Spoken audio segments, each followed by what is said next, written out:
नमस्कार, news front live में आपका स्वागत है। मैं हूं राहुल सिंह शेखावत। भ्रष्टाचार के खिलाफ प्रधानमंत्री नरेंद्र मोदी का एक जुमला मशहूर है, ना खाऊंगा ना खिलाने दूंगा। जनता को इतना रास आया कि छप्पर फाड़ के वोट उनको लगातार 2 लोकसभा चुनावों में दिए हैं।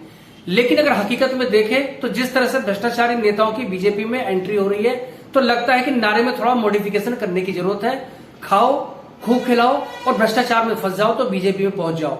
शायद कोर्ट कचहरी में आपको राहत पाने में देर लगेगी या हो सकता ना मिले, लेकिन अगर बीजेपी में पहुंच जाओगे और कथित तौर पर प्रधानमंत्री नरेंद्र मोदी या अमित शाह जी की अगर कृपा हो जाए तो शायद राहत मिलने में देर नहीं लगेगी। जिसकी तस्दीक एक बार फिर महाराष्ट्र के राजनीतिक घटनाक्रम ने कर दी है। अजीत पवार को महाराष्ट्र की सरकार में उप मुख्यमंत्री बनाया है और 8 अन्य विधायकों को, जो कि एनसीपी के हैं, मंत्री बना दिया गया है। और ये भी दिलचस्प है कि कुछ दिन पहले ही प्रधानमंत्री महाराष्ट्र में एनसीपी के कथित भ्रष्टाचार पर सवाल खड़े करके आए थे। उन्होंने कहा था, पूरी कैलकुलेशन बताई थी कि तकरीबन 60-70 हजार करोड़ का भ्रष्टाचार एनसीपी के एक व्यक्ति ने किया है। संभवतः उनका इशारा अजीत पवार की तरफ ही था। अब सवाल यह खड़ा हो रहा है, तो आखिर जो प्रधानमंत्री कहते हैं क्या वो वास्तव में करते हैं, और अगर करते हैं तो सिर्फ विपक्ष तक ही वो सीमित क्यों रहता है। पूरी कहानी बाद में, पहले एक छोटी सी अपील, अगर वीडियो या कंटेंट अच्छा लगे लाइक और शेयर कीजिए, चैनल को सब्सक्राइब जरूर कीजिए। आपको बखूबी मालूम है कि एनसीपी में बगावत हुई है, या ये भी कह सकते हैं कि कथित तौर पर बीजेपी ने एनसीपी को तोड़ दिया है और अजीत पवार, जो कि शरद पवार के भतीजे हैं, उनको उप मुख्यमंत्री बनाया गया है और 8 अन्य विधायकों को मंत्री बनाया गया है। और अजीत पवार समेत तमाम जो विधायक हैं, कमोबेश सब पर भ्रष्टाचार के आरोप लगे हैं और उनके खिलाफ मामले और जांच तमाम तरह की विचाराधीन है। सवाल यह खड़ा होता है कि बीजेपी भ्रष्टाचार के खिलाफ जो बात करते रही है, प्रधानमंत्री भ्रष्टाचार की कमर तोड़ने की जो बात करते रहे हैं, आखिर उसका हकीकत में कितना अमल होता है। क्या ये मान लिया जाए कि बीजेपी अब एक वॉशिंग मशीन हो गई है जिसमें तमाम भ्रष्टाचारियों को डाल दो या उनके अंदर उसको डाल दो, वो धुलने के बाद साफ हो जाएंगे, क्योंकि कोर्ट और कचहरी में मुकदमे चलते हैं, उसके बाद सबूत के अभाव में कुछ बरी हो जाते हैं या बहुत कम लोगों को सजा हो पाती है या उन पर जुर्माना भर दिया जाता है। लेकिन ये राहत बहुत देरी से मिलती है। कथित तौर पर कृपा हो जाए तो राहत मिलने में, खास तौर पर भ्रष्टाचार के मामले में, देरी नहीं लगती है। और ये भी बताया जाता है कि जितने लोग राजनीतिक या विभिन्न विपक्ष की विभिन्न पार्टियों के लोग बीजेपी में जा रहे हैं, सब कहीं ना कहीं भ्रष्टाचार से जुड़े हुए हैं और उनके खिलाफ ईडी, सीबीआई और इनकम टैक्स की कार्रवाई चल रही है। मैं सीधे तौर पे नहीं कह रहा हूं कि नरेंद्र मोदी ऐसा कर रहे होंगे, अमित शाह कर रहे होंगे, लेकिन सच्चाई ये है कि बिना उनके कोई भी निर्णय बीजेपी में होता नहीं है। तो क्यों ना यह मान लिया जाए कि तमाम जो ये कथित भ्रष्टाचारी नेता बीजेपी में एंट्री कर रहे हैं, बीजेपी में दस्तक दे रहे हैं, बीजेपी को मजबूत कर रहे हैं, बिना उनकी छत्र छाया के, बिना उनके सलाह मशवरे के, क्या ऐसा। इसके अलावा एक लंबी चौड़ी फहरिस्त है जो जिनके खिलाफ बीजेपी कोस कोस कर गालियां दिया करती थी या उनके पोस्टर छपाया करती थी, उनके होर्डिंग्स लगाया करती थी, उनकी बुकलेट जारी किया करती थी, वो बीजेपी में आने के बाद पाक साफ हो गए हैं। शुभेंदु अधिकारी पश्चिम बंगाल से, मुकुल रॉय वो भी पश्चिम बंगाल से तृणमूल कांग्रेस के नेता हुआ करते थे। बीजेपी में वो आए थे, उससे पहले उनके खिलाफ बीजेपी आग उगला करती थी। और हेमंत बिस्वा शर्मा, जो कि असम में बीजेपी सरकार के मुख्यमंत्री हैं, उनके खिलाफ जो एक बुकलेट बाकायदा उनके कथित भ्रष्टाचार की कांग्रेस सरकार में रहते हुए जारी की गई थी। एकनाथ शिंदे गुट के जो तमाम विधायक है, उनमें भी काफी तादाद में भ्रष्टाचार के मामले विधायकों के खिलाफ चल रहे हैं और जांच विचाराधीन है। सवाल यह उठता है, तो क्या भ्रष्टाचार के खिलाफ जो कार्रवाई करने का दम्भ भरा जाता है वो सिर्फ एक महज दिखावा है या सिलेक्टिव है।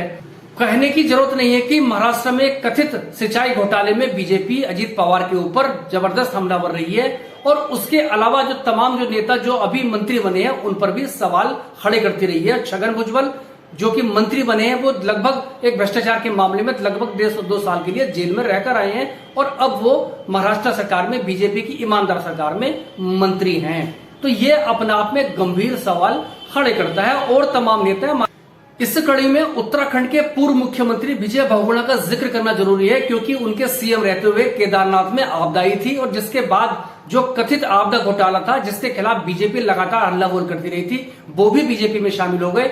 और खुद प्रधानमंत्री ने आपदा के टाइम पे स्कूटर के घोटाले की, स्कूटर में फ्यूल घोटाले की बात अपने चुनावी रैली में की थी। तो ये बहुत लंबी फेरिस्त है इसमें। और विपक्ष के जो भ्रष्ट नेता हैं कथित तौर पर, उनको बीजेपी में लाया जा रहा है। उसके बाद जो उनके खिलाफ विचाराधीन जांच है वो ठंडे बस्ते में डाल दी जा रही है, या उनको क्लीन चिट देने का इंतजाम कर दिया जा रहा है। क्या ये लोकतंत्र के लिए सही है? और साथ ही साथ जिस पाक साफ सरकार की बात बीजेपी करती रही है, तो क्या वो दावा इससे उनका खरा उतर पाएगा? आपको बखूबी इस बात का इल्म है कि प्रधानमंत्री नरेंद्र मोदी कांग्रेस मुक्त भारत की बात करते रहे हैं, उसके बाद वो भ्रष्टाचार मुक्त व्यवस्था की बात करते रहे हैं। और लेकिन तमाम जो घटनाक्रम हुए उसको देखकर लगता है कि भ्रष्टाचार युक्त बीजेपी नई बनती हुई नए भारत में नजर आ रही है। तो क्या इससे उसकी विश्वसनीयता पे सवाल खड़े नहीं होंगे? और जिस तरह से कथित भ्रष्टाचार के नाम पे विपक्षी नेताओं पर कार्रवाई की जाती है या उन पर शिकंजा कसा जाता है, तो वो कहीं ना कहीं नियत पर सवाल खड़े करता है। चर्चा यह भी है कि प्रफुल्ल पटेल, जो कि राष्ट्रवादी कांग्रेस पार्टी के राष्ट्रीय कार्यकारी अध्यक्ष हैं और अजीत पवार के साथ वो भी बगावत में शामिल हैं, उनको केंद्र सरकार में शामिल किया जा सकता है। और उसके अलावा एकनाथ शिंदे गुट के लोगों को या खुद शिंदे को भी अगर कुछ राजनीतिक घटनाक्रम होता है तो उनको भी केंद्र में कहीं ना कहीं जगह दी जा सकती है। और यह आपको बताना जरूर है कि प्रफुल्ल पटेल पर ईडी की कार्रवाई विचाराधीन है। और जब वो यूपीए सरकार में मंत्री हुआ करते थे, सिविल एविएशन यानी नागरिक उड्डयन मंत्री, तो उन पर विदेशी एयरलाइंस को फायदा देने का, करोड़ों का फायदा देने का आरोप है। यह आरोप है कि उनके मंत्री रहते हुए किसी लॉबिस्ट ने विदेशी एयरलाइन के लिए जो प्रॉफिट वाले रूट थे वो उधर उनको एक फैसिलिटेट किया था। लेकिन अब वो बीजेपी के साथ नजर आ रहे हैं। और महाराष्ट्र का चूंकि जिक्र है तो किरीट सोमैया, जो कि बीजेपी के बड़े नेता महाराष्ट्र में, वो लगातार अजीत पवार के खिलाफ हल्ला बोल करते रहे, कहते रहे हैं, बाकायदा सबूत भी सौंप कर आए थे सीबीआई वगैरह को। और इसी चूंकि बात महाराष्ट्र की चल रही है तो नारायण राणे का जिक्र करना जरूरी, जो महाराष्ट्र के पहले मुख्यमंत्री रहे और अब केंद्र में मंत्री रहे हैं। और उनके खिलाफ बीजेपी लगातार, उनके कथित भ्रष्टाचार के खिलाफ बीजेपी ने लगातार हल्ला बोल किया था। अब सवाल ये उठता है कि इनके खिलाफ, जिन लोगों के खिलाफ हल्ला बोल किया, अब उनका अभिनंदन भाजपा के नेताओं को करना पड़ेगा। और साथ ही साथ जिन लोगों ने सवाल खड़े किए, जैसे किरीट सोमैया का जिक्र मैंने किया है, अब वो किस तरह से उनकी तारीफ के कसीदे करेंगे, ये आने वाला वक्त बताएगा। ये तो रही नई भारत के उस मैकेनिज्म की जिसके तहत बीजेपी में शामिल हो और भ्रष्टाचार से मुक्त हो जाओ या उसकी कार्रवाई से बच जाओ। इसके अलावा एक दूसरी तस्वीर है, जो साथ नहीं है उनके खिलाफ मामले तेजी से बढ़ाए जा रहे हैं।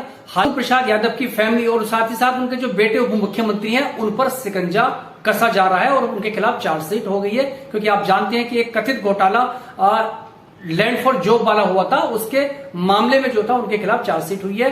और इस कड़ी में जिक्र तेलंगाना का जरूरी है। जो वहां के मुख्यमंत्री केसीआर हैं, वो लगातार नरेंद्र मोदी के खिलाफ आग उगला करते थे और उसके अलावा उन्होंने अपनी पार्टी का नाम बदलकर पूरे देश में चुनाव लड़ने की एक मुहिम छेड़ी थी। उसके बाद विपक्षी एकता की बात वो कर रहे थे, लेकिन अचानक उनकी बेटी के कविता का नाम एक घोटाले में आया और उसके अलावा केंद्र की जांच एजेंसियों ने उनके यहाँ दस्तक दे दी, पूछताछ के लिए उनको जाना पड़ा, तो उसके बाद उनके सुर बदल गए हैं। मतलब यह है कि भ्रष्टाचार के खिलाफ नारा लगाना अच्छा लगता है, लेकिन राजनीतिक फायदे के लिए उसी नारे को हवा में उड़ाना भी कोई बुरा नहीं लगता है। तो जो भी हो, चूंकि सत्ता, लोगों का प्यार, लोगों का विश्वास नरेंद्र मोदी के साथ रहा है, तो अभी फिलहाल 2024 तक उनके हाथ में सत्ता है। जो भी हो, ये एक पक्ष है, लेकिन दूसरा पक्ष भी ये है कि क्या कहीं जाने अनजाने नरेंद्र मोदी और अमित शाह विपक्ष की गंदगी को तो साफ नहीं कर रहे? क्योंकि शरद पवार की बात करें तो उनके भतीजा उनके दुखती रखवा करते थे, क्योंकि उनपे भ्रष्टाचार के सीधे तौर पर सवाल खड़े हुआ करते थे। उसके अलावा जो तमाम अन्य जो नेता हैं जिनकी बात होती रही है, तो वो कहीं ना कहीं भ्रष्टाचार की एक तरह से कथित तौर पर या रिलेटिवली एक गंदगी या उस पर सवाल निशान खड़े होते रहे हैं। तो वो अगर बीजेपी में आ जाएंगे या बीजेपी को अपने अंदर समाहित कर लेगी, तो विपक्ष की गंदगी या विपक्ष की जो कमजोरियां हैं वो कहीं ना कहीं थोड़ी बहुत कम होती हुई नजर आएंगी। जो भी हो, ये सिलसिला शुरू हो गया है और 2024 के चुनाव तक ऐसे तमाम अभी और पड़ाव देखने को मिलेंगे।